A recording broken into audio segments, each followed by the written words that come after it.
Hi everyone, Nick here. Welcome back. Everyone would like to achieve financial independence, but it often seems intimidating, unattainable, or too far away. This results in many people becoming discouraged and not taking the actions they could to improve their finances. My goal with this video is to convince you to take that next step, to discuss the key steps to building wealth and common mistakes to avoid. This is important regardless of where you are on your financial journey. First, I want to talk about the levels of financial independence. There are a lot of different views on this. Some people have 7, some people have 10. Here's how I break it down.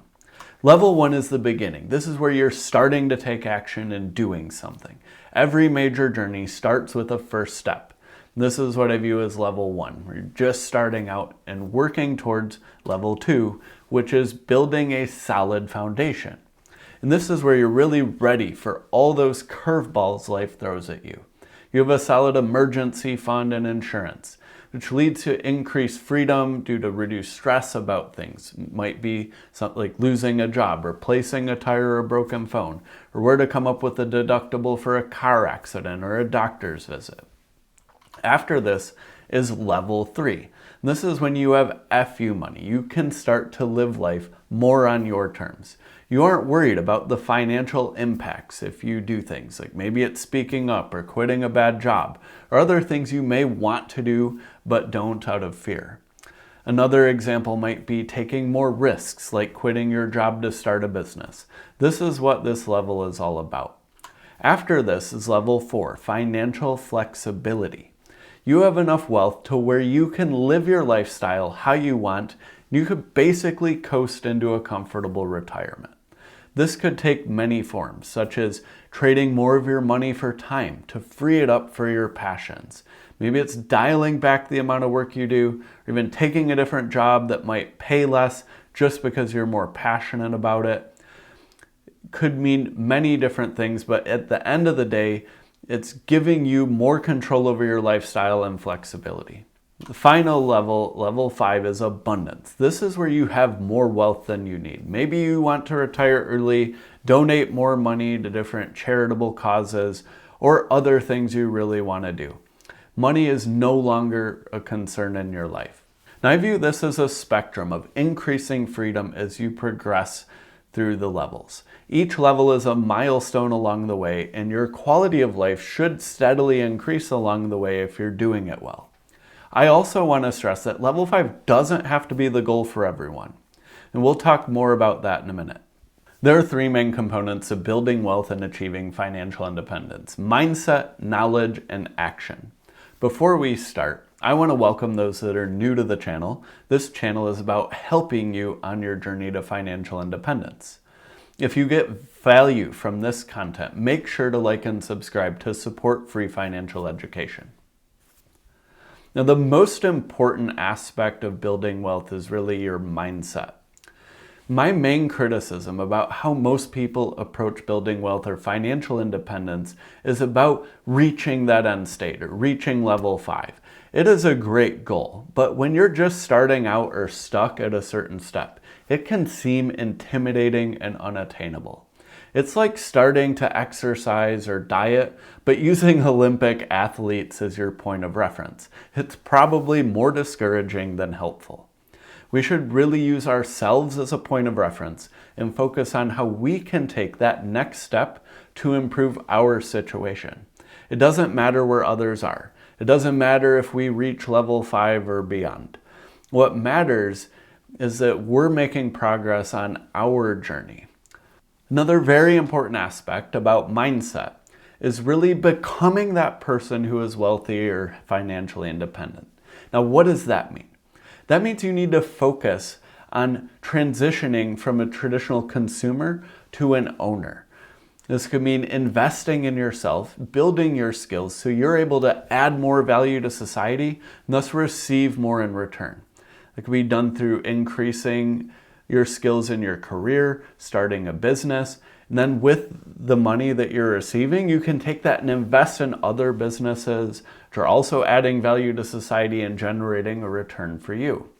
And really doing this over the long time. These skills and the compounded returns from your investments will pay massively, especially when you look at periods of 30 years or more. You really need to focus on this instead of what many people do, which is to look rich. As soon as they get some money, they go and upgrade their car, they buy a new watch or a purse or whatever it may be. And they're maybe living payment to payment. They might look wealthy, but they really aren't. You really want to focus on making that transition away from being the consumer towards an owner. This means you're not really comparing yourselves to others as much. You're avoiding that social pressure. And as you move along your journey, you will get these things. That's maybe part of the process, is you do get those rewards later in the journey. But you won't get there if you just spend all the money immediately as it comes in. You really need to make that transition.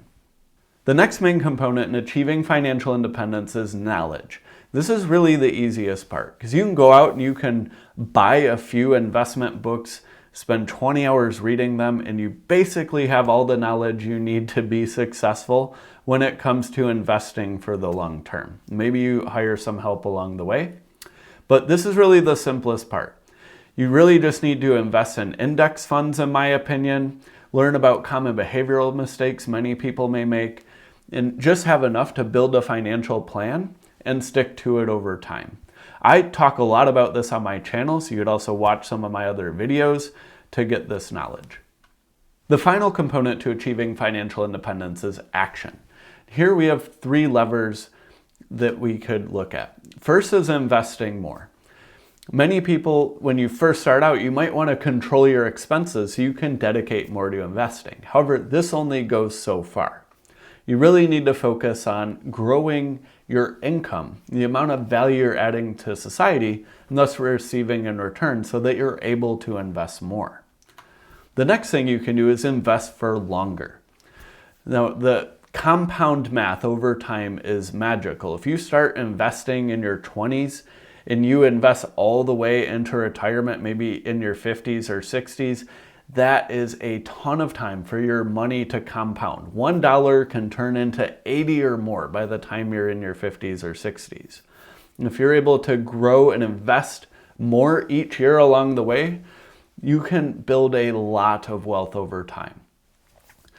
The next thing you could possibly do to build more wealth is generate higher investment returns. I encourage most people to focus on the first 2 because I think they're far more in your control than the latter. Many people try the latter and they fail, and then it just sets them back on that invest for longer goal. So I think it's best for most people just to focus on investing more for longer. It's a very simple concept, but it's very difficult for people to actually do it and put it to practice. And that's where the mindset comes in. So you need the mindset, the knowledge, and then the action. I think these 2, investing more for longer, are really what's going to get you there once you have that mindset and knowledge. Now, there are many pitfalls people fall into on their path to financial independence. And one of the ones we just talked about is trying to find shortcuts or rush the process. And this is trying to get that next 10x or 100x investment and taking way too much risk and focusing on the wrong things. I often compare this to going on a diet or improving your health. Now, we all know intuitively how to do this, and it's difficult. It's to eat healthy and get good exercise.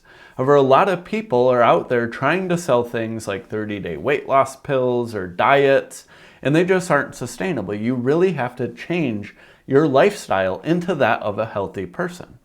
This is the same thing when it comes to building wealth. You really need to change your lifestyle into that of a wealthy person. There isn't really a shortcut. Now, some people, they'll win the lottery or they'll somehow, get the next big investment, but most people are not going to do that, and it's a waste of time to pursue that. Instead, I think, like I mentioned, you should really focus on how to grow your skills and just invest more money over the long term and let compounding do its magic. Now, one of the next major mistakes I see people make is not starting or just deferring really in this type of wealth building. Now, this could be because it's intimidating. Maybe they have analysis paralysis. They don't know where to start, and so on. I actually think it's very simple. If you don't know where to start, maybe a target retirement index fund is for you. And that's why it's the default investment option in most people's 401ks. You'd always get some extra advice on that if you want, but I think it's a great starting point. You can always revisit that. But you really need to get started. And then the next thing is, the longer you wait to start, the less time you're investing. And when you look at compounding investment returns for 20 years versus 40 years, there is a massive difference. Waiting an extra 20 years to really start seriously investing can really detract from growing your wealth. I understand many people are going to want to spend a little more earlier on in their life when they're having kids, sending the kids to school and so on, which is fine. But you really need to not just use that as an excuse to indefinitely defer. Another mistake that I see people make is having a scarcity mindset. There is a ton of potential out there in the world. Just look at where the world is now versus 20 years ago, 50 years ago, or 100 years ago. People often think just in terms of today. They might even focus on ruthlessly cutting all their expenses so that they can invest more at the expense of enjoying the journey along the way. They may not go for that job that pays more out of some fear or other reason. I've met many people in my career that thought they were at the so-called glass ceiling of their career, but then there's tons of people out there that have done way above that glass ceiling. This always comes in like having this scarcity mindset. You really need to try to convert to a growth mindset and really focus on that. And this also ties into the final one, which is psychology. We already talked a little bit about this, but that's building realistic expectations. A lot of people, everybody would love to be rich tomorrow, but it's just not realistic. It might take 10, 20 years, or maybe even longer for you to become wealthy. But it's really about starting the journey, making the good decisions along the way, and taking one step at a time. Having the optimism that you will get there. Avoiding the behavioral biases that harm many people, like the scarcity mindset, trying to outsmart the market, and all these other biases that can happen. And the psychological aspect is very important of that type of health along the way. So these are the things I wanted to cover today. The steps of financial independence, how it's more of a spectrum than a destination, and to really focus on that journey and just incrementally improving your quality of life over time. You don't have to focus on that end goal. You need to enjoy it along the way. Then the next part were the components of building wealth, how mindset is critical and probably the most important aspect. Then there's knowledge, and then there's action. And the knowledge and action parts are very simple and straightforward. That action is really just investing more for longer. Then finally, we talked about some of the common pitfalls that cause many people to fall off track or not achieve their goals. So I hope this was helpful. Let me know what you think in the comments. Where are you on your journey? What are you struggling with, and what are you doing next? And if you found this video valuable, make sure to smash that like button and subscribe to support free financial education. Later.